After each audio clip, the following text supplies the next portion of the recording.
Game 4 of the Western Conference Finals is wrapped up, and to be honest, the series might be wrapped up.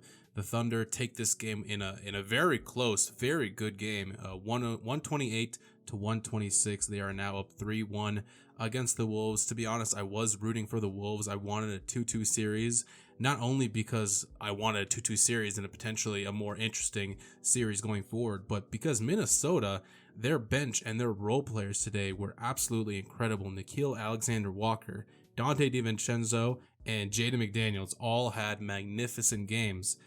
Unfortunately, Minnesota Stars, I cannot say the same, but we got to start off with Oklahoma City, who in a game in which they actually lost a majority of the statistics, like the Wolves made more threes, made more free throws, they rebounded better, even though it felt like the Wolves were just letting so many offensive rebounds get away from them. In fact, both teams actually had 19 offensive rebounds. To be honest, I don't know the stats, but it felt like the OKC scored more on those offensive rebounds than the Wolves did. But the Wolves led points off turnovers, points in the paint, fast break points, second chance points. Like, they led in a lot of those categories. It's just the turnovers, man. They had 7 more turnovers, and in a close game like this, when the top 3, on OKC are just absolutely otherworldly tonight, with Shea, Jalen Williams, and Chet Holmgren scored 95 points together. 95 points out of the 128 they scored for their team tonight. They were basically all alone out there.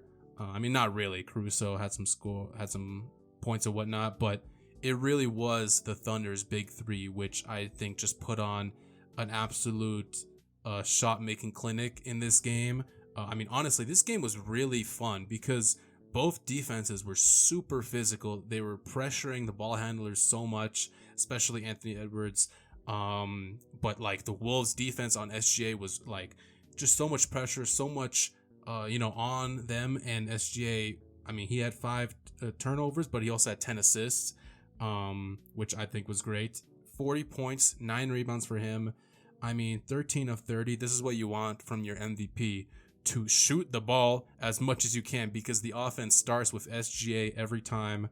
Jalen Williams as well with 34 points, 3 rebounds, 5 assists, and 3 steals. A really great game from him as well. Made it to the rim, multiple mid-range shots, multiple threes, a huge clutch one at the end there when Shea got all the way into the paint, slipped, almost did the splits, passed the ball through Jaden McDaniels' legs to Jalen Williams for a 3.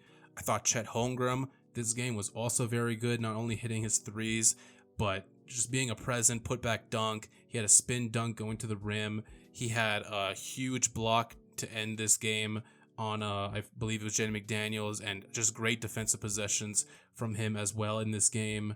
Yeah, it really starts and ends with this big three of Oklahoma City, who I think had I think each one of these guys had their most impressive game, maybe of the playoffs here. Like SJ, of course, 40, 9, and 10. He was unguardable tonight. Like, sure, he did miss 17 shots and only made 13. It didn't feel like that. Like, he started off really hot, and then he ended off the game really hot.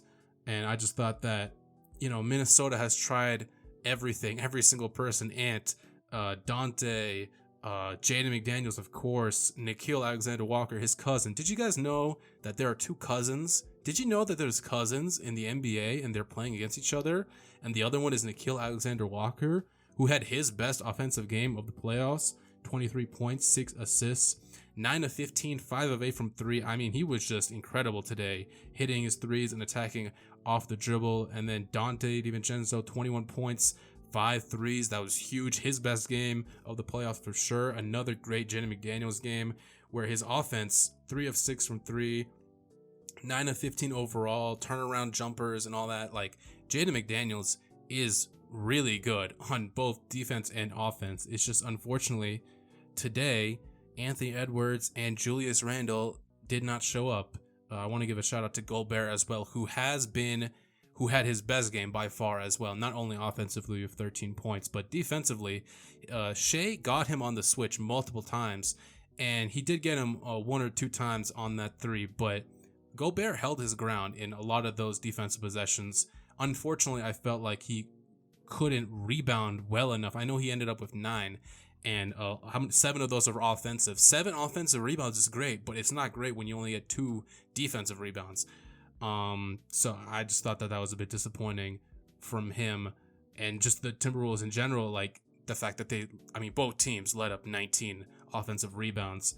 But I just felt like it felt more like Minnesota was losing the big rebounds, and that OKC was really feeding off of those, especially the other guys today who didn't score as much, like Caruso multiple times at the dunker spot.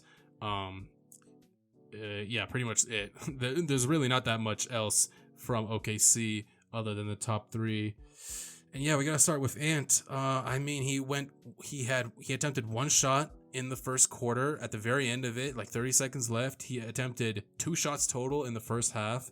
It's just unacceptable. You can't end the game off 5 of 13, 1 of 7 from 3 with 5 turnovers, 16 points. It's not enough. I mean, we saw Ant in the last game just immediately, this series has been really weird for him, because in the last game, 30 points. In the first quarter, he was 6 of 8, 3 of 5. Obviously, that game was a blowout, but he went out shooting in the first quarter in the last game, and then in game 2, he was 4 of 10 in the first quarter. Like, he just went out there and started shooting. You need to start the game well, and that's something that was a problem in game 1 as well for him. He was 5 of 13, didn't shoot the ball enough, and in the last 2 games, it felt like he knew to come out aggressively. And tonight, it's hard against this defense because Caruso, Dort, these guys, they just do not give up any space. They don't give anything up for a guy like Ant to get any open threes or any daylight or anything. But the times in the third quarter, the times when he did drive, like, he made some really impressive layups, and he was able to get past the defense. So I just thought in the first quarter, you can't shoot 1 shot with 30 seconds left as the best player on the team. Randall as well ended the first half with 5 points. I don't remember a single thing he did for the rest of the game. He didn't score or attempt a shot for the rest of the game. 1 of 7, 5 points, just really disappointing. 5 turnovers. Him and Ant, I guess, combined for 10 turnovers, 10 of the 21 turnovers, which just has been the Thunder's biggest calling card in these playoffs and all regular season, to be honest. But 5 turnovers. Julius Randle, it's really unfortunate that it's probably going to end like this, because he had a very good playoff run. Although you can say he played a Lakers team that wasn't very big. He played a Warriors team that definitely wasn't very big. But in that series, he was bullying a guy like Draymond Green to the rim. And in this series, especially in the first quarter, man, he had Dort on him on the perimeter. That was just like the worst thing I could imagine. A guy like Julius Randle to have Lou Dort, an absolute fire hydrant, just poking at you and everything, and you're trying to back him down all the way at the 3-point line. It did not work out at all in this game, and it's really unfortunate because, in this series, he hasn't been super good except for a game 1 first half where he was most of their offense, and then obviously in the blowout game he scored. But other than that, in today and game 2, he was really a no-show, which, it just sucks for him, obviously, and the Timberwolves, because he didn't score enough or do enough of anything. But it's really unfortunate because he has had a really good playoff run.